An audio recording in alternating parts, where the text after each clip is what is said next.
Hello everyone, welcome back this channel. आज हम बात करने वाले हैं ट्रांसफ़र प्रॉपर्टी का सेक्शन 113, जिसमें बात की गई है कि छोड़ देने की सूचना का त्याग, यानी कि अवितरण मतलब त्याग। यानी कि ये सेक्शन किसके ऊपर डिपेंड है? जो 111 सेक्शन 111 था, जिसमें टर्मिनेशन कर रहे थे हम लीज़ का, यानी कि लीज़ ख़त्म कैसे होती है। तो 111 का एच वाला पॉइंट कहता है कि नोटिस के आधार पर आप अपने पट्टे को ख़त्म कर सकते हो।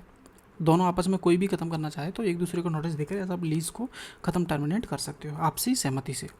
अब ये सेक्शन कहता है कि जो आपसी सहमति से आपने नोटिस दिया है, ठीक है, छोड़ देने की सूचना जो आप लोगों ने दी है एक दूसरे में से, जो भी कोई हो सकता है, उसका त्याग कब मान लिया जाएगा, उसके ऊपर ये सेक्शन है। तो चलिए शुरू करते हैं कि धारा 111 का एच, नोटिस के आधार पर हम बेदखल कर रहे हैं, ठीक है, कि अधीन दी गई सूचना जिस व्यक्ति को दी गई है, मान लेते हैं कि पट्टा करने वाला है और जिसको पट्टा दिया गया है, ठीक है, इस व्यक्ति ने इसको नोटिस दिया कि भाई खाली कर दो, ठीक है, नोटिस दिया।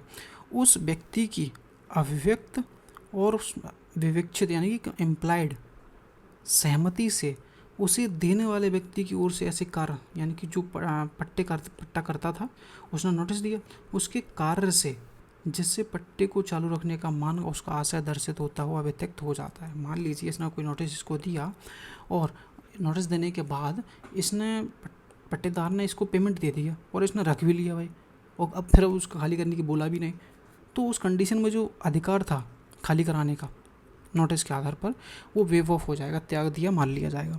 इसको और डीपली समझते हैं।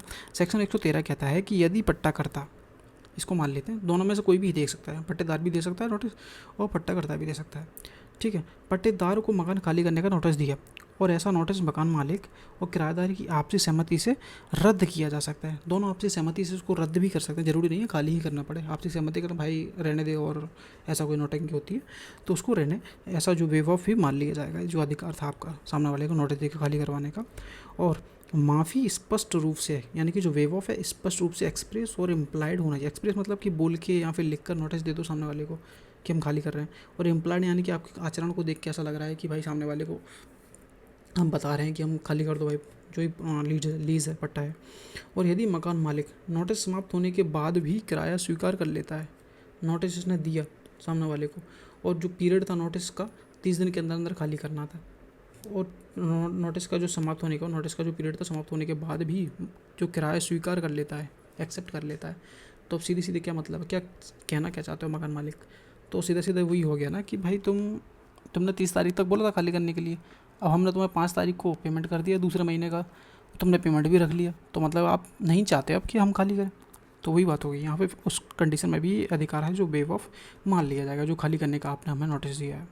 और यदि किराएदार नोटिस समाप्त होने के बाद भी संपत्ति पर कब्जा बनाए रखता है और मकान मालिक उसे दूसरा नोटिस देता है, तो पहले नोटिस को समाप्त मान लिया जाएगा। मान लीजिए किराएदार ने एक नोटिस दिया 1 तारीख से 30 तारीख के बीच में तुम्हें खाली करना है, ठीक है। अब क्या होता है, 30 दिन का नोटिस था, 30 दिन को समाप्त हो गया, अब उसके बाद में जो दूसरा महीना शुरू हो गया, अब इस बीच में इस ये वाला नोटिस तो ख़त्म हो गया, मान लिया जाएगा, और जब आपको दूसरा नोटिस देना पड़ेगा तब वो दूसरा नोटिस लागू होगा। तो ये था सेक्शन 113 का, थोड़ा अंदर डीपली चले गए थे हम। और ये थोड़ा नोटिस के उसके बारे में है कि यदि जो मालिक हैं, अगर 2 3 4 मालिक हैं और 3 4 मालिकों ने एक साथ अपनी प्रॉपर्टी को पट्टे पे दिया था, ठीक है, तो उस कंडीशन में क्या है, संयुक्त रूप से दी गई है, तो सहस्वामियों की ओर से कोई भी संकेत नहीं था कि उन्होंने पट्टे छोड़ने का नोटिस दिया है। मतलब कि अगर कंसेंट सभी को दी गई थी तो सभी को ही समझ लेते हैं भाई, क्लियर नहीं होगा आप लोगों को। जब संपत्ति को संयुक्त रूप से रखा गया था, मतलब पट्टे पर दिया गया था, तो अदालत ने कहा है कि किसी प्रकार की बातचीत भी संयुक्त रूप से होनी चाहिए, यानी कि जब आप कंसेंट आपस में करोगे तो सभी को बीच में होनी चाहिए।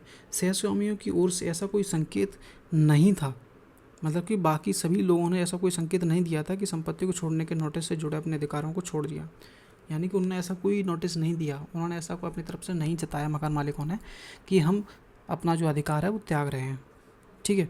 इसका मतलब यह है कि नोटिस को रद्द नहीं माना गया, रद्द नहीं किया गया था, और सहस्वामियों ने इसे अनदेखा भी नहीं किया और अदालत ने संपत्ति को खाली करने का निर्देश दिया।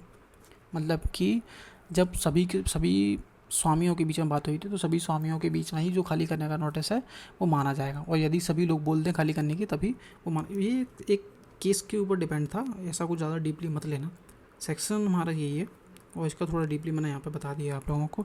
इलस्ट्रेशन वही है, ये अपना मालिक है, इसको खाली करने का नोटिस देता है और नोटिस की तारीख बीत गई है, बी ने मकान मालिक का किराया ए को दे दिया और ए ने उसको एक्सेप्ट भी कर लिया, स्वीकार भी कर लिया। इसका मतलब यह है कि ए ने जो नोटिस है वो रद्द कर दिया है और किराएदारी जारी रखी गई, यानी कि पट्टेदारी आगे चलती है। तो ये था सेक्शन 113।